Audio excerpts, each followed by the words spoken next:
नमस्कार। न्यूज़ उत्तर प्रदेश के पॉडकास्ट खबर दिन भर में आपका स्वागत है। तारीख 26 जून, दिन शनिवार। मैं आशीष और ये हैं आज के मुख्य समाचार। यूपी विधानसभा चुनाव से पहले अयोध्या को चमकाने की तैयारी। पीएम मोदी ने अयोध्या विकास मॉडल पर की बैठक। जनसंख्या नियंत्रण कानून पर सपा सांसद ने कहा, बच्चे कुदरत की देन, इस पर रोक लगाने का हक नहीं। इसमें हमें कोई अपनी ज़ाती तौर पर कोई इसमें रुकावट डालने का कुदरती तौर पर कोई हक हासिल नहीं है। धर्मांतरण पर जूना अखाड़े के महामंडलेश्वर ने कहा, मदरसों को बंद कर नए संविधान की जरूरत। एक तो जितने मदरसे हैं उन सब मदरसों को बंद कर देना चाहिए। राष्ट्रपति रामनाथ कोविंद कानपुर दौरे पर, प्रोटोकॉल ने ली 2 लोगों की जान। और 2022 के चुनाव के लिए दलितों को लुभाने की कोशिश। योगी सरकार बनवाएगी 25 फुट ऊंची बाबा साहेब की प्रतिमा। ये थे मुख्य समाचार। अब खबरें विस्तार से।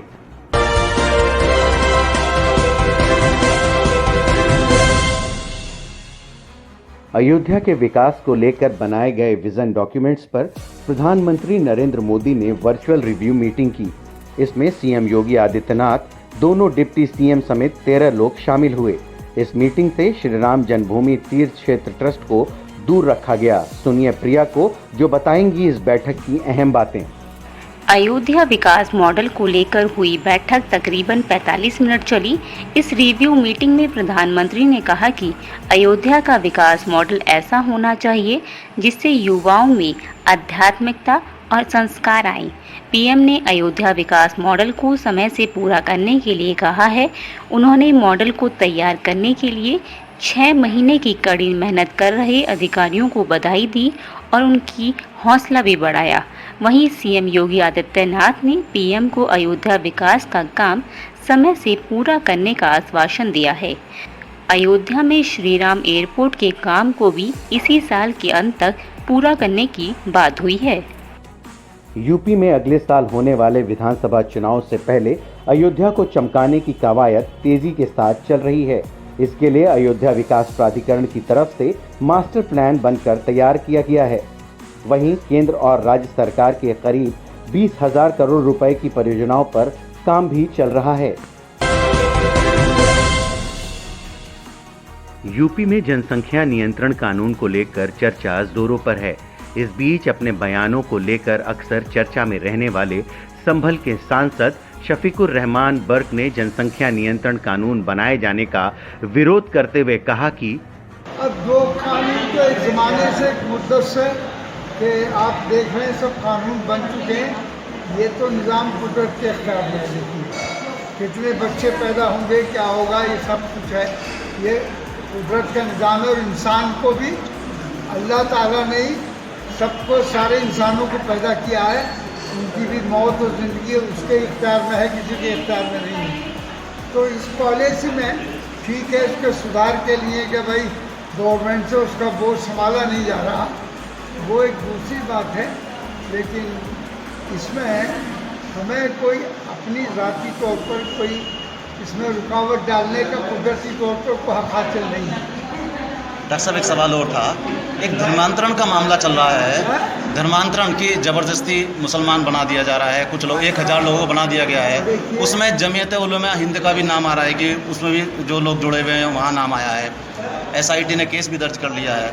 किस तरह देखते हैं डॉक्टर साहब? देखिए, जितना इलेक्शन करीब आ रहे हैं, अब यूपी के इलेक्शन करीब आ रहे हैं और भी इलेक्शन हैं, तो जब इलेक्शनों की तैयारी के लिए बीजेपी हमेशा जो पॉलिसी बनाती है उससे सब लोग वाकिफ हैं। तो इन्होंने हमेशा दारुल नफरत की पॉलिसी पैदा की है और हिंदू मुसलमानों के लड़ाने की भी बात पैदा की है। आज भी वही चीज़ सामने आ रही है कि क्योंकि इलेक्शन बहुत करीब आ रहा है।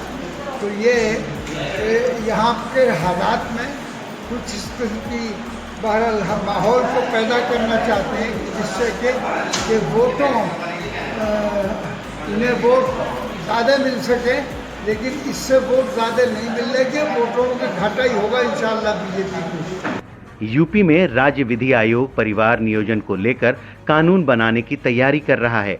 इसके लिए एमपी, राजस्थान और असम राज्यों सहित विदेशों में बनाए गए इस तरह के कानूनों का अध्ययन किया जा रहा है। उत्तर प्रदेश में इन दिनों धर्मांतरण एक बड़ा मुद्दा बना हुआ है। सरकार से लेकर पुलिस और प्रशासन लगातार इस गुत्थी को सुलझाने की कोशिश कर रही है। इसी बीच जूना अखाड़े के महामंडलेश्वर स्वामी यतीन्द्रानंद गिरी ने देश के मदरसों को लेकर बड़ा बयान दिया है। उन्होंने कहा, एक तो जितने मदरसे हैं उन सब मदरसों को बंद कर देना चाहिए और जो आधुनिक हमारी शिक्षा है उसमें परिवर्तन करना चाहिए। सारे के सारे मदरसे जो जिला विद्यालय निरीक्षक होते हैं, बीएसए होते हैं, सरकार का जो सिस्टम है उस सिस्टम के अनुसार चलने चाहिए। मदरसों को अल्पसंख्यक के नाम पर जो खैरात बांटी जा रही है बंद होनी चाहिए। और ये जो मौलाना है जिनके पास करोड़ों करोड़ों अरबों की संपत्ति है, इन मौलानाओं की संपत्ति की जांच होनी चाहिए, क्योंकि बहुत बड़ी मात्रा में विदेशी वहाबी पैसे की फंडिंग मौलानाओं को केवल भारत में धर्मांतरण के लिए दी जा रही है।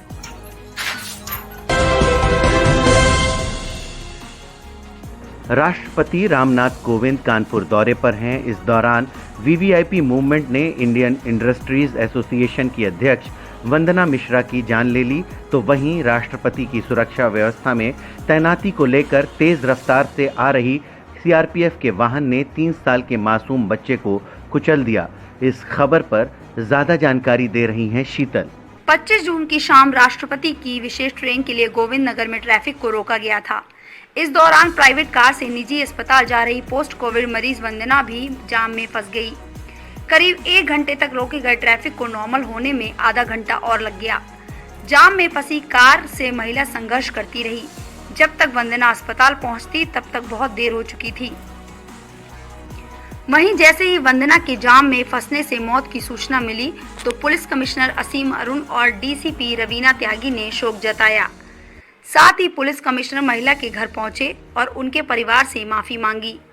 कमिश्नर ने कहा कि यह ट्रैफिक व्यवस्था की खामी है जिसके लिए वो माफी मांगते हैं।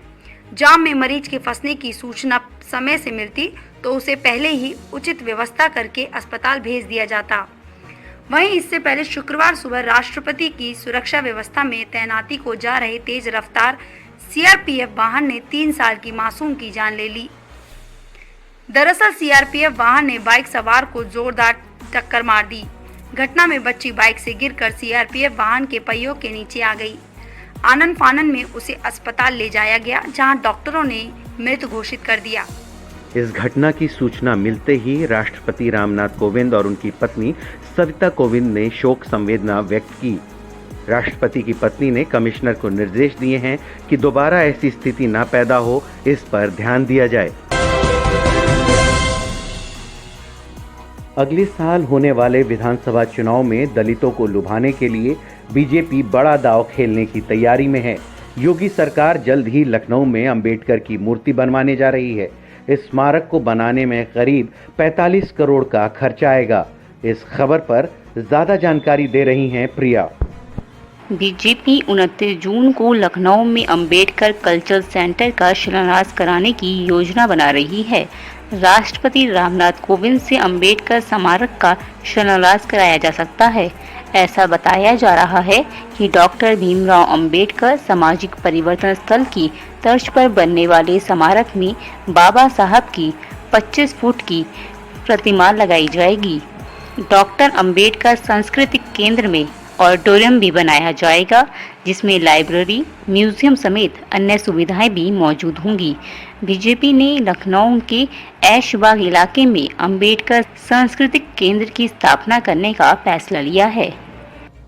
अगले साल होने वाले विधानसभा चुनाव में हर जाति वर्ग को लुभाने की कवायद में बीजेपी अभी से जुट गई है। दलित वोट बैंक को अपने हक में करने के लिए बीजेपी अब बाबा साहेब अंबेडकर का सहारा ले रही है।